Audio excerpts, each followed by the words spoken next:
വിഴിഞ്ഞം തീരദേശത്തെ പതിറ്റാണ്ടുകളായ മാലിന്യമല ഇനിയില്ല. തീരദേശത്തെ പ്ലാസ്റ്റിക് ഉൾപ്പെടെയുള്ള മാലിന്യങ്ങൾ സംസ്കരിച്ച് തമിഴ്നാട്ടിലേക്ക് കൊണ്ടുപോകുന്ന ബയോമൈനിംഗ് പദ്ധതിക്ക് തുടക്കമായി. നഗരസഭയുടെ നേതൃത്വത്തിലാണ് വിഴിഞ്ഞത്ത് പദ്ധതി നടപ്പിലാക്കുന്നത്. കേന്ദ്ര മലിനീകരണ നിയന്ത്രണ ബോർഡ് മാനദണ്ഡങ്ങൾ അനുസരിച്ച് തരംതിരിച്ച പ്രദേശത്തു നിന്നും മാലിന്യങ്ങൾ പൂർണ്ണമായും മാറ്റുന്നതിനുള്ള പ്രവർത്തനങ്ങളാണ് തുടങ്ങിയത്.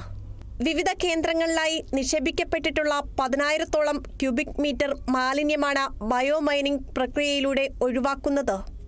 സർക്കാർ അക്രഡിറ്റഡ് ഏജൻസിയായ സോഷ്യോ ഇക്കണോമിക് യൂണിറ്റ് ഫൗണ്ടേഷനാണ് ബയോമൈനിംഗ് പ്രക്രിയയുടെ ചുമതല ഏറ്റെടുത്തിട്ടുള്ളത്. കേരളത്തിൽ ആദ്യമായി മൂന്നാർ ഗ്രാമപഞ്ചായത്തിലെയും പിന്നീട് തൃശൂർ നഗരസഭ, കൊടുങ്ങല്ലൂർ നഗരസഭ മുതലായ സ്ഥലങ്ങളിലെ ലെഗസി മാലിന്യം സംസ്കരിച്ച ഏജൻസിയാണ് സോഷ്യോ ഇക്കണോമിക് യൂണിറ്റ് ഫൗണ്ടേഷൻ.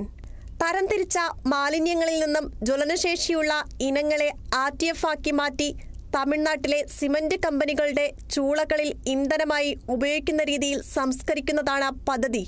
മാലിന്യങ്ങൾ ഉണക്കിയ ശേഷം പ്ലാന്റിലെത്തിച്ച് തരംതിരിച്ചാണ് പ്ലാസ്റ്റിക് ഉൾപ്പെടെയുള്ള കത്തുന്ന വസ്തുക്കൾ തമിഴ്നാട്ടിലേക്ക് കൊണ്ടുപോകുന്നത്. മാലിന്യം വേർതിരിക്കുന്നതിനുള്ള പ്ലാന്റ് ഉടൻ സ്ഥാപിക്കും.